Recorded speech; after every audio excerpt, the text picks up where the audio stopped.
G'day, g'day, g'day. Welcome everyone. Welcome to another set of Alliance War Hits in Puzzle Combat. This time around we've got the Pirate Horde facing up against the Alliance. I'm not going to try and say their name in Russian, but it translates to the Bearded Lumberjacks. So these are one of a couple top Russian alliances in the game. Probably, it depends on what day it is really, as to whether they're second or top of the Russian pile. We'll just switch over to the leaderboard and we can see it there. So there is Bearded Lumberjacks there. Warriors of the Empire is the other one that's up there as the competitive for the other spot. So anyway, I'm digressing. Yeah, I think I've got everything up and sorted. So welcome back to all returning viewers. Welcome to any new viewers as well. Pleasure to have you here. Great to have you guys all aboard. But it is hopefully going to be a good war here. It's reasonably close on the points per flaggage. I know it looks like it's a bit of a blowout at the moment, but that's purely because we've used a lot more flags than them. So it is a 30v30 war. We've used just over 60 flags so far. No, 50. Anyway, so we've got 127 left versus their 155. Battlefield, as I said, it is a 30v30 war, which makes things all nice and even in terms of there being 180 points per side. And yeah, the points per flaggage is so far pretty good. So just give me 1 second to type this into chat real quick.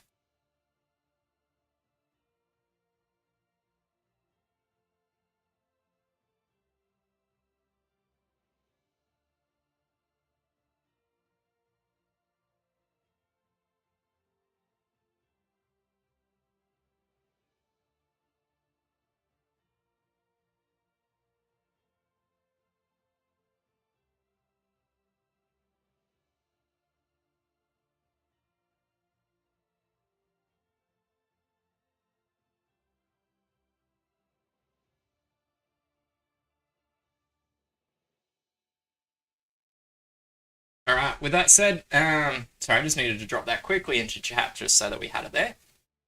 But yeah, we will jump into some of these war hits. So I'll just let the ally know.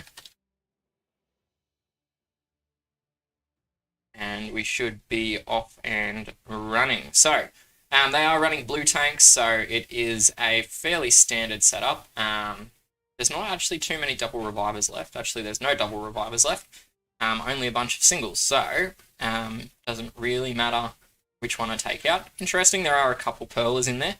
Pearl is not usually one we see in the war arena on defense, but she does a job. So we'll start off with a Pearler tank. I don't have any specific... Oh, actually, I do have some specific anti-minion heroes in Weishangs, but I'm not going to use them because I just don't want to at this stage. We might break them out for a 6th hit if that other Pearler is still around. How about that? So we got Ksenia, double war chest, booster. I will swap this out for the +7, oops, not Pantera, the +7 Ksenia, and then also grab a blunderbuss. Let's go that one. Alright, I will switch this one to being the no, I'm going to go the speed crit. So I do have a double dodge gun set up now on 5 stars. Just open that window. So it is the Dark Flame Talon, the current weapon of the month for April. I got a little bit lucky and also used a lot of tickets to pick up 2 of them, which I have now promptly maxed and pride spots in my war defense team. So I now have a completely dodging defense team. Which I'm sure is as irritating for everyone else as it is for me. So we may as well start this one off. So we'll start off with the war chest setup. I do mean that in chat. If there is any questions about anything, or even if you just want to stick your head up and say hello, more than happy to hear from anyone. So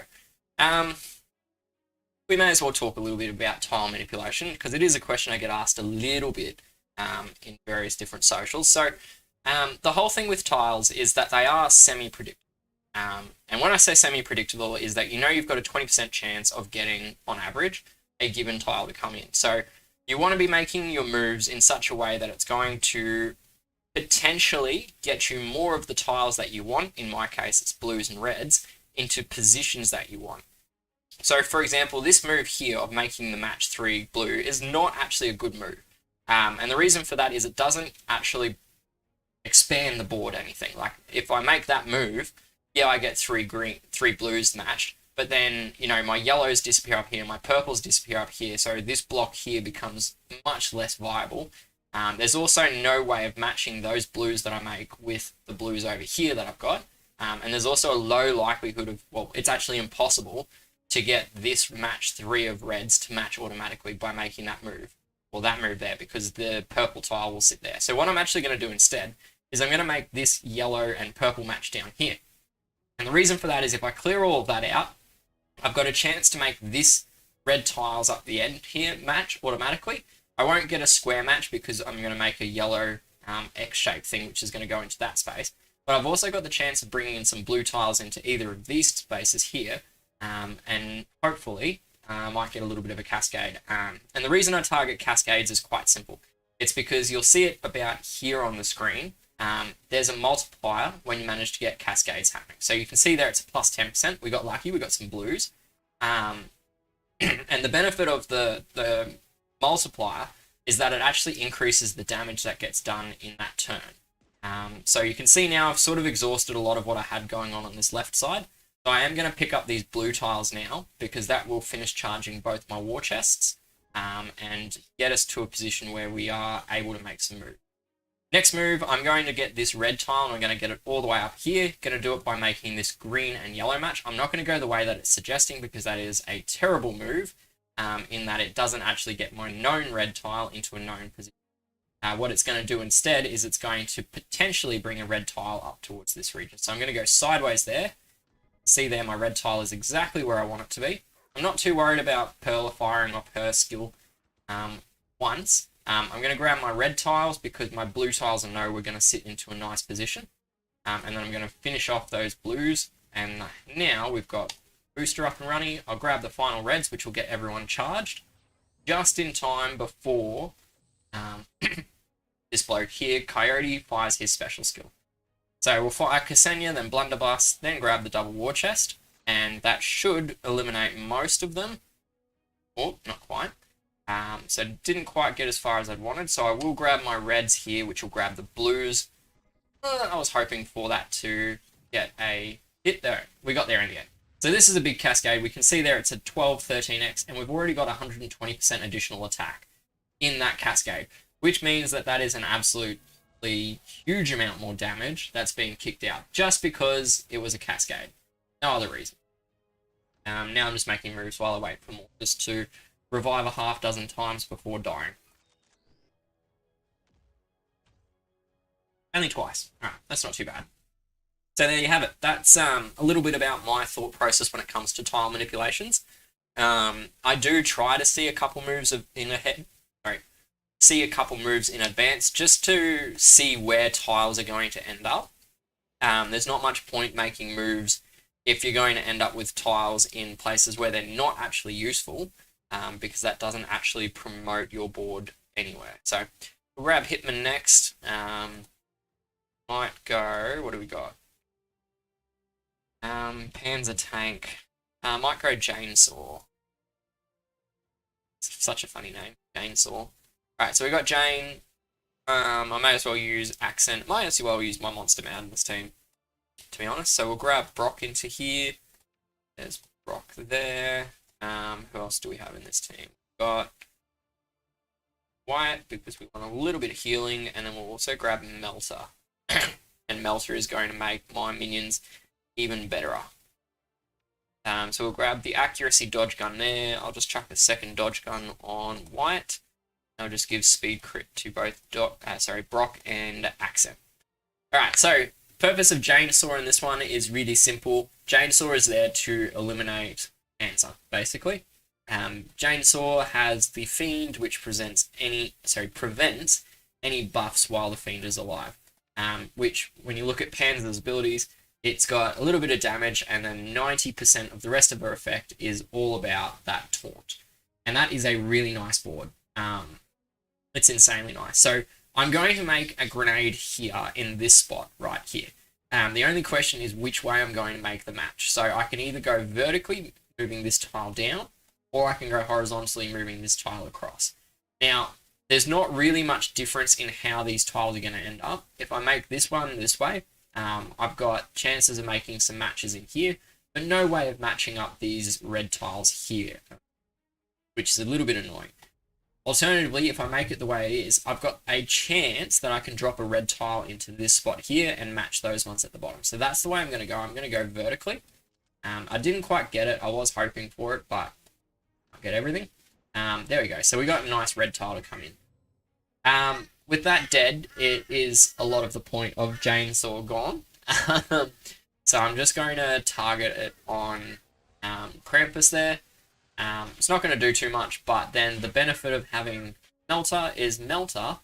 Now you can see the buff here. It says that 43% of healing, applied healing is stolen, which means that 43% of any healing that happens in here, which there really isn't any of, is going to come back to Melter, which makes these minions, or these fiends rather, stay alive longer, because the fiends don't disappear until they've absorbed up to 27%, or in the case of Accent, 25% of the target's health.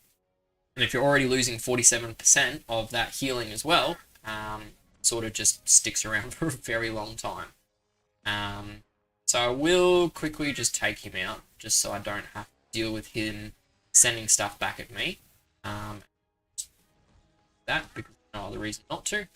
The moves at this stage, they're not as well thought out as initially, because the board is a lot more free, and I've also got a lot less enemies on the board. So I will just keep making matches of my tiles at this stage and looking for opportunities for a cascade, which we've got here. So I'm going to make this yellow match because it will cascade the purples, and also potentially, there we go, make some matches in the middle of the board. I will pretty much always aim to make matches in the middle or top section of the board as much as I can, because that has the most chances of tiles coming in. If I make a match 3 in the bottom here, I literally get 1, 2, 3 tiles to come in. That's it. Whereas if I make a match up here near the top of the board, I've got all of these tiles at the bottom here have the chance to move up. Yeah, I'm still only getting 3 tiles in, but I'm also making all of this stuff in the middle move up as well. So you can see here, if I make this yellow and purple match, which I will do in the next turn, it's got a lot of benefit. Well, actually, this one here is probably the better move. But I'll make the yellow and purple one because the game is very much along the line. So if I make this match here, this blue is going to move to here, this blue is going to move to here, and this blue is going to move to here, which is going to get me an extra match, because then also the purples come in as well. And you can see there's a lot more chance for a cascade if you're making matches at the top rather than just operating at the bottom of the board. So we'll just grab the reds next. Go, some reds. Fight in order, of course. And a revive over here from Mortis. And we've got 1, 2, 3 revives. 2 of them. There goes my attack buffs. Not too worried though, because we'll just get rid of Panzer again. And notably, you'll see that he's not lost the accuracy element. He wasn't able to get rid of that because that is an undispellable ailment. It is as a result of the Net Fiend, that one there, that's on him. He was unfortunately able to resist the one from Chainsaw, but otherwise he'd have that as well. And now we just got to get rid of Krampus again. Dane should be able to finish it. Go. Alright, so 2 from 2. Not too shabby. Hopefully the explanation about my tile play is making sense. It makes sense in my head, which is, 9/10 of the rule. As long as it makes sense to you, then it doesn't matter too much if it doesn't make a huge amount of sense to anyone else, because, if it ain't broke, don't fix it. Who else do we need? We'll chuck Maya in there, and also White. So something that was pointed out to me today, when SGG changed Mayor's card and also trackers, so it used to be that they got a thing called Mindless Attack. They changed the wording from Mindless Attack to Insanity.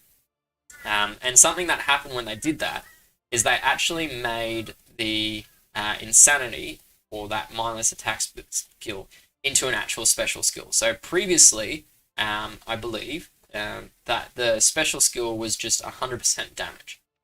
So it was basically like a slash attack.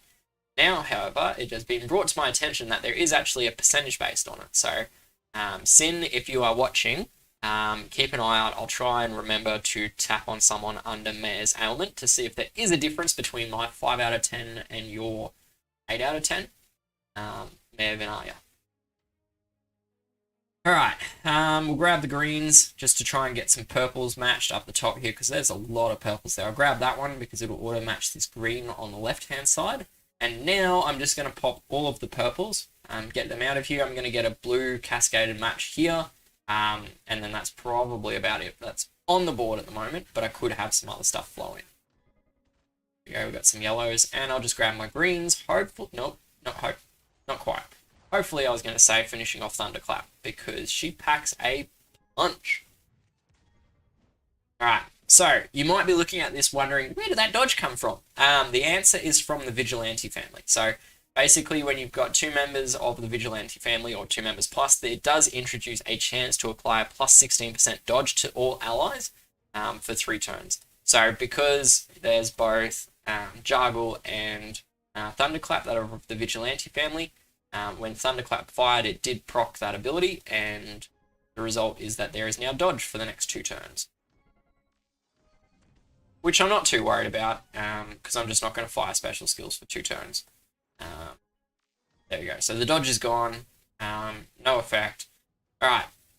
Here we go. So we'll fire White, 8-bit, and then there.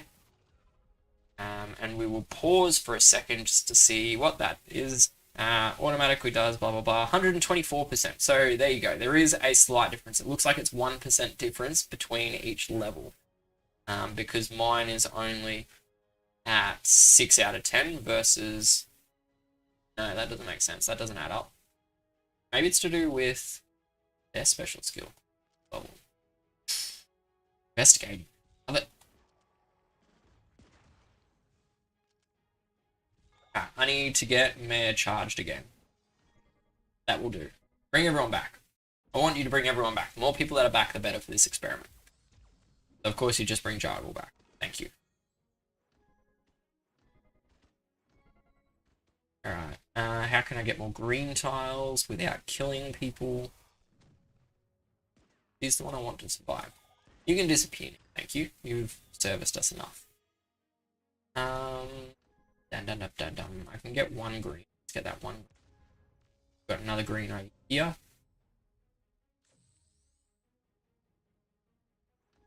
Bit of greens. Nope, not enough. We'll do that. Need 1 more green. There you go. 1 more green tile. Alright, there. Please give it to both of them this time. There we go. Alright, so Jargle is a 9 out of 10. He does 124%. Yeah, there you go. So it is as a result of the opponent's special skill level. So you can see their Terminus is at 10 out of 10. His is 127%. So it must go up by 3% a level, meaning that, well, at 1 out of 10, which I've not seen for a very long time, it's going to be doing not a lot of damage. Alright, so there you go. Something new. Hopefully not everyone didn't.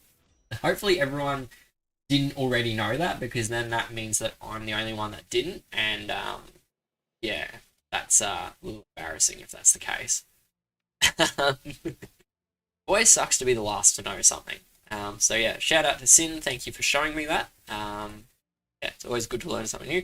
Not that it really changes anything with regards to how Mare gets used. I still use her predominantly as a charge control, because when the opponent uses the mindless attack or insanity, it will wipe out their charge, which is, I mean, realistically, that's her purpose in life. What am I even attacking here? Oh, I said I was going to maybe use, I don't want to use them though, it's too early. They're not even leveled with emblems. Alright, let's get some minion killers up. Said I was going to do it, so I'm going to do it. What else can I throw into this team? Let's go Ksenia, Rudolph, and Scarlet, and hope that this doesn't backfire on me badly. I personally, hello Eric, by the way, I didn't think it was based on the, well, I knew it was based on the stats of the enemies as to how much damage was done. I just thought, well, I didn't realize that they'd changed it to actually having a listed percentage. It used to, early on, and also in Empires and Puzzles, it doesn't actually list a percentage, it just does the effect. So yeah, something a bit different. Not sure when it happened, but it definitely didn't used to be like that. Where is... There's some blues and some reds, so we'll match that. Oh, a lot of blues there. That's good. Alright, so now it doesn't matter if Pearl fires because I've got my minion pillars up. So, Wei Shang is one of a few heroes that destroys minions from the target enemies. So we'll do that on the left and do that on the right. And now there are no minions left in play. Thank you very much, Perla. And then I'll use Rudolph, who's going to steal all of that defense buff and give himself a whole bunch of armor. And then we'll fire off Scarlet, just for good measure, I guess. And just watch the carnage flow is what I wanted to say there. Bye-bye, Rudolph. Bye-bye to you too. And bye-bye once more, just for good measure. Bonk, bonk, bonk, bonk. Oh, not everyone's gone.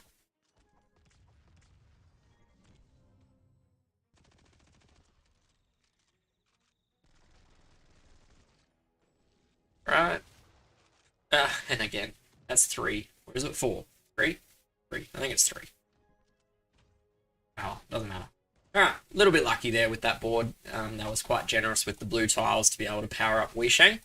But there you go, that's a hero that I've not used in Alliance Wars in a long time. I'm kind of just waiting because I don't really want to use my last 2 flags on a clean. Checking chat.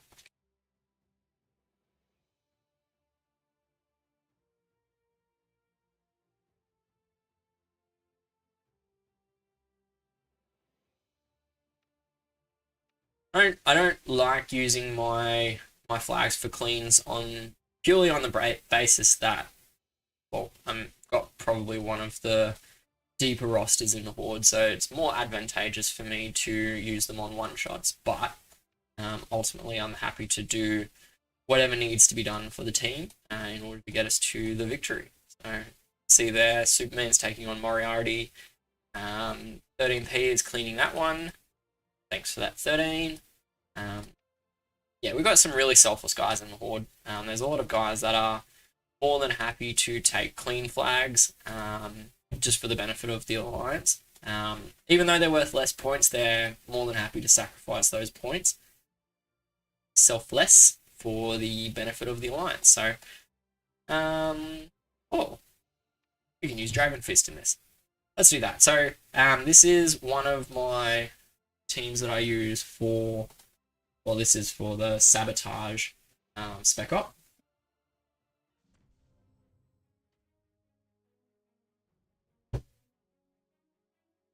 I just need to let the dog out of the room. He was whining. Get out. So, Sabotage is one of the class ops. It is the Demolition and Warfighter class. Since this one's been around, I now maxed out Dragon Fist, who is a member of the Demolitions class, as is Ember and both of those war chests. The only Warfighter I've got in here now is Quake, who I've got in there for his Taunt. Because if you don't already know it, Taunt is an insane ability when used in attack. So if you don't have a Taunter leveled in your life, I suggest, particularly if you're sitting on Quake, I suggest leveling them because they come through big time with a lot of clutch saves in order to protect your team from a vast amount of damage. Yeah, huge amounts of damage they can protect. So that's the first one done. Going on. Yes, go Raven. And Superman still going with that one.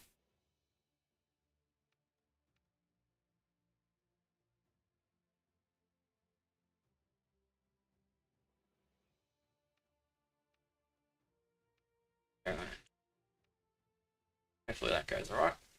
May as well do the next level just because we've got nothing better to do while we wait. So if there are any questions, now is a great time to sing out with them. More than happy to answer any questions. It doesn't necessarily have to be about puzzle combat. Do prefer it to be because it is easier, but if there's other questions, even about empires and puzzles or something, we're happy to answer those as well. Otherwise, I'm just gonna twiddle my thumbs and work away, really. My watch just gave me a relaxed reminder. It's saying, you're getting too stressed, your breathing is high, and your heart rate is high. So, yeah, apparently this stream is stressing me out. So, no. Don't know about that one.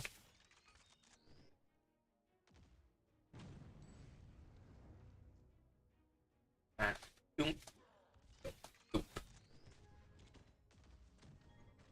try and showcase. No, I'm not going to bother with it this time around. I'm going to say I might showcase Quake's ability, but it looks like, oh no, we might get it. How many heroes in the game have the taunt ability? I only know of 2 more that has it. I believe there are 3 in total. So Quake is one of them. He's the 4-star green zombie you can see here. The next one is Panzer, obviously. Panzer's probably the most prevalent one when it comes to the raid arenas. The third one, which is one that gets forgotten a lot, who is actually probably, in my opinion, one of the better ones, is Groll. Now, Groll is a 4-star from the Spookfest, so there you can see it there. Caster gets taunt, but the reason why I think Groll is often a little underrated and overlooked a lot is because of this first line here, where he reduces the charge of all enemies by 50%. But then also this second line is also very, very strong, which is a percentage-based attack debuff. So I think Groll is actually probably the best and most useful of the sabotages. The sabotage of the taunters. But obviously, oops, that's a shame. Obviously with Panzer being a 5-star, she gets most of the love and most of the attention. So there are 3 taunters that I'm aware of. I can quickly check my database. That's just the 3 that I can think of off the top of my head.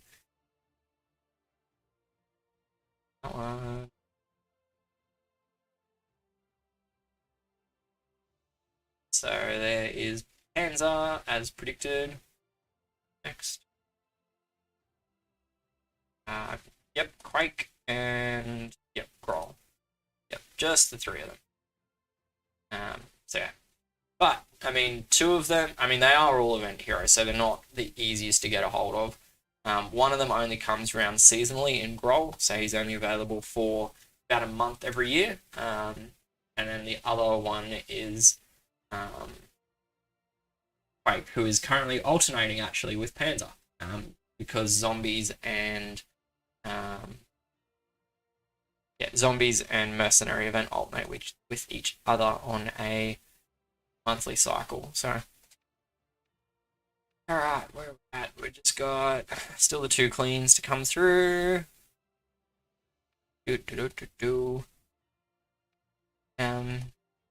Nothing more weird than waiting during a stream. Kind of yeah, let's do exciting stuff. We'll do an awesome war stream, and then we get caught because we run out of targets or waiting for one person to flip them on. Oh, that's a shame. Put Ravens back on.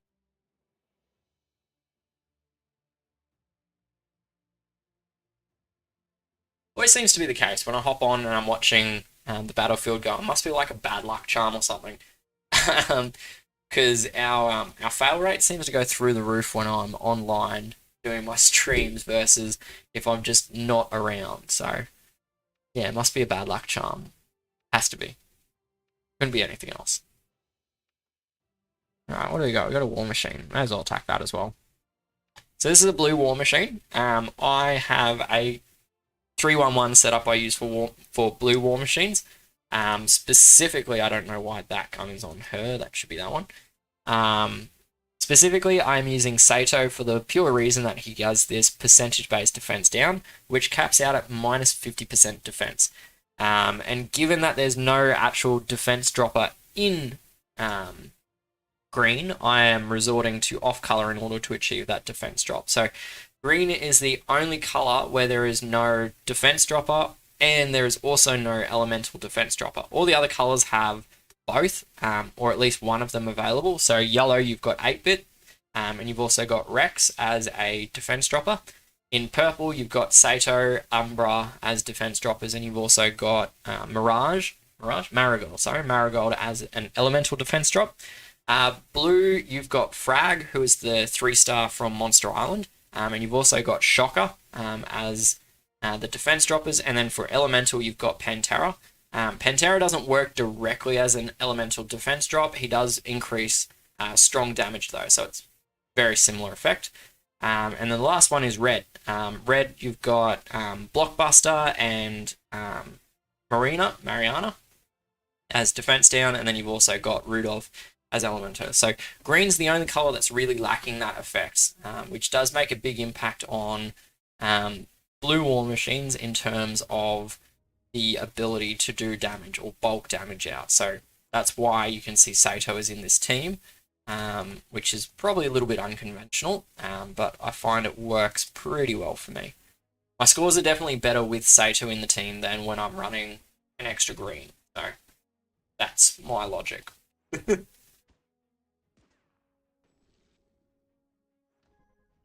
Right, just sort of matching the board at this stage to try and get some stuff on the board.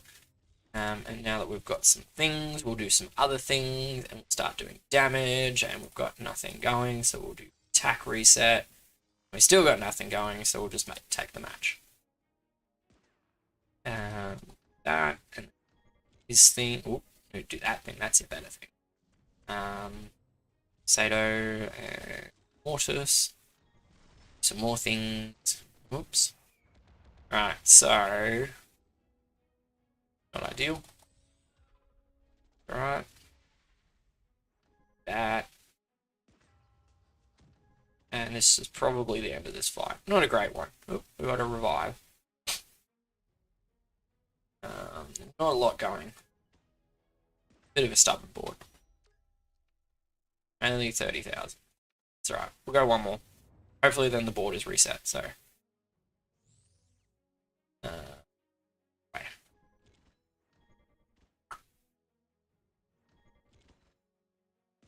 Red to do the match. Get some Cascade, get some greens, that's alright.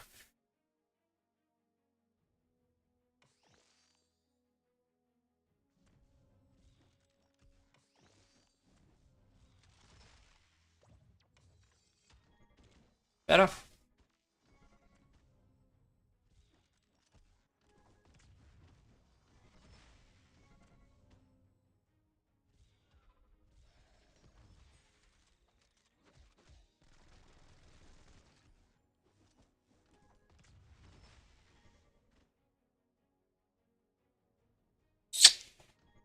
That one.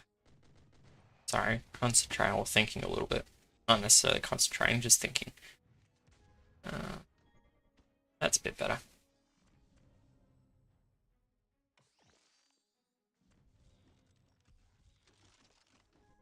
Yeah, then this one here at the top to grab the tiles. Oops, lost Mare.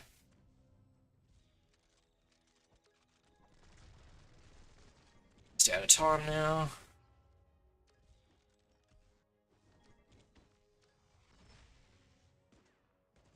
And we're out of time. That's a bit better. 56,000. First one was actually 70,000. Alright, that should be well and truly reset. There we go. So we got fresh board. Are there any double revivers in play here? Believe looks like he's got double Ksenia. What an absolute pest. Who would do that? Alright, so we got Believer as one attack. I can't see. Oh, Nickerson's got 2. I think that's it then. Alright, we might pick those 2 off real quick, and then that will pretty much be it. So we got Donnie and Duke. We got Donnie and Duke. Let's just go with an Old Faithful. BB and Ksenia. Another one there. Oh, I used my other Ksenia, didn't I, in a different team. So we'll have to find something else for that final flag. I'm sure we've got something in store. Another Wyatt, so we'll grab dodge here, those two can stay, speed crit and speed crit. There we go, alright. Johnny and Duke, double Ksenia. What are they? They're both 19 and 20. Ooh, 4-star dodge guns. Why am I going with double Ksenia? Short answer, I think that Ksenia is vastly superior to Terminus. That's the reason. So, before Terminus got nerfed back in October, November, whenever it was, I think it did make sense. It did make sense to make use of a Terminus in the block with Ksenia. However, since he got nerfed, basically, I'll pull up their two cards and I'll show you what I mean. But essentially, Terminus's revive rate is now almost exactly the same as Ksenia's revive rate. Terminus's revive health is almost exactly the same as Ksenia's. The difference is that Terminus doesn't do anything after that. Once he's done the reviving, that's it. There's no healing, there's no nothing. It's kind of a pointless revive because he brings people back on very low amounts of health. Ksenia, on the other hand, Ksenia will give them health over time and will also give them charge over time. So bringing someone back actually does something to the match other than just bringing someone back and hoping that they survive long enough to charge and fire their special skill. So ultimately, the reason why I use double Ksenia is because she actually does something with the people she revives, whereas Terminus kind of just revives them and leaves them be. He does some damage, sure, when he doesn't revive people, but the damage is actually quite low compared to most other purple options that or yellow options, sorry, that you've got available to you to deal damage. So yeah, I'll show you their two cards in a second and it'll all make sense, or hopefully make sense, because it makes sense to me. Yeah. So I've personally always been of the opinion that Terminus is vastly overhyped when it comes to being a reviver. He definitely helped before, and he was definitely very strong, but I've sort of always been of the preference for Ksenia when it comes to most every application of you can use, because of that passive charge generation she does, and also the healing. Whereas Terminus, you bring him along and you have to bring along another healer as well, whereas Ksenia has the option to still heal as well as revive. So I'll just quickly drop into roster and find two of them. So here we are, we've got Ksenia. So you can see here at 10 out of 10, she has a 33% chance to revive a hero with 23% health. If we find Terminus, there he is there, we can see that he has a 35% chance, so just 2% more, and a chance to revive them at 25% health. So again, only 2% more. So the only advantage that Terminus really has is that this first line here, that 4 random fallen allies have the chance to revive. So if you've only got one dead hero, Terminus will try to revive that hero 4 times. Ksenia only tries to revive each hero once, but for me, that advantage doesn't equal out against these last 2 lines here, where they will regenerate 350 odd health over 3 turns, and also generate a moderate amount of health over 3 turns. So for me, this here is the real reason why I use the double Ksenia, and then it's pretty much that reason. That's why I use the double Ksenia and no Terminus. G'day Archibald, how are we doing? Haven't seen you around on streams for a little while. Mind you, I've also not been doing streams for a little while, so that's probably the reason why. Who do we say? We said Nickerson. Nickerson's the other one with the double reviving setup. Much more traditional double reviver in Terminus and Ksenia being there. So we've just got to make a team now because my last one I've already used. So we might go Talon and we're going to go Bunny Hop, or we'll go Quattro. And then we'll just chuck in a triple yellow setup. So we'll go Dragon Fist, 8-bit. Sleep. You barely sleep at all, man. Most of the time you're sleeping at waking times. Doesn't matter about time zones, they're not a thing. Fact of the matter is that you're asleep when I'm awake, and therefore you are sleeping when everyone else is awake. Plain and simple. All right, let's try that. No idea if this will work. Probably should have used some greens, if we're honest. But hopefully it works out. Alright. So we've got a lot of choices. We've got some purples up the top here. We've got purples down the bottom here. We've got some blues up the top here. I'm probably going to make the blues just so I can cascade these purples to match in the next turn. Just like that. So we'll grab the purples and the yellows and then hopefully something else. No, nothing else. That's right. We'll just grab purples, heal, and we'll pin him down. Stop him from dodging. Then just grab that. Boop, boop. Go. One done.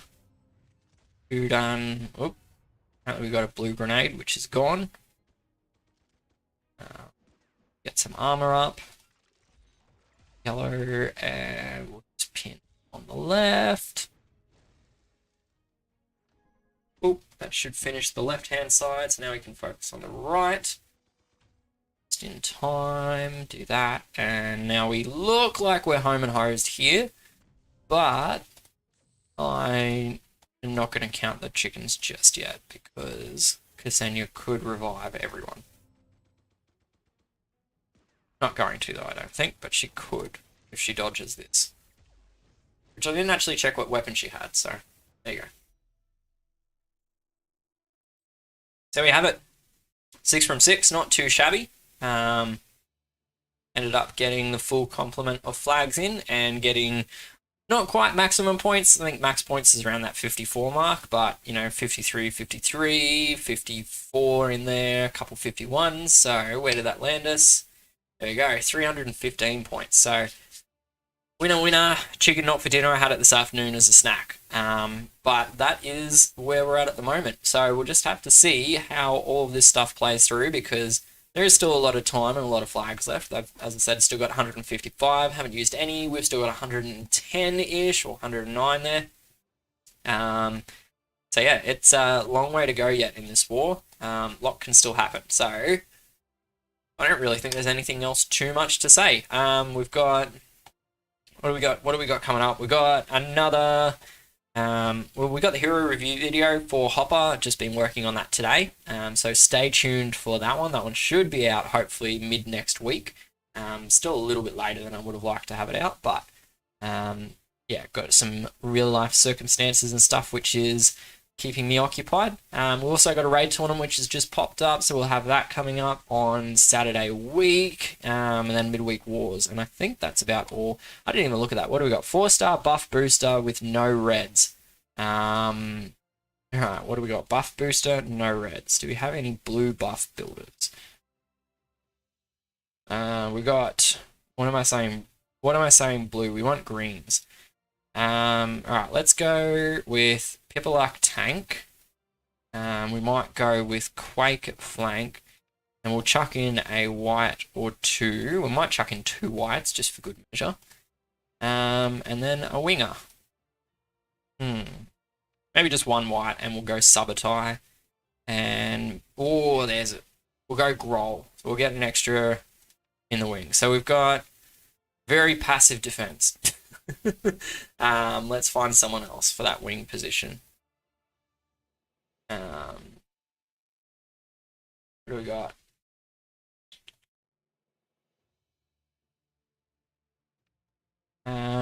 Damage, heals for damage.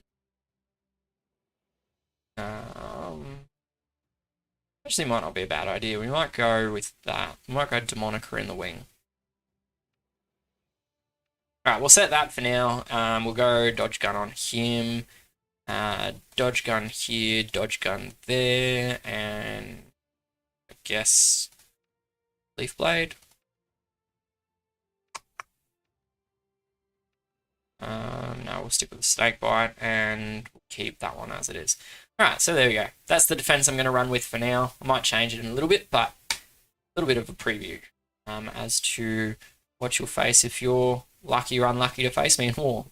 Or in tournament, sorry. So, yeah, anyway, that's probably all I got for now. I will catch everybody in the next video, but until then, please feel free to like, subscribe, do all of that stuff, but otherwise, stay safe, stay healthy, and I'll catch you in the next one. Bye!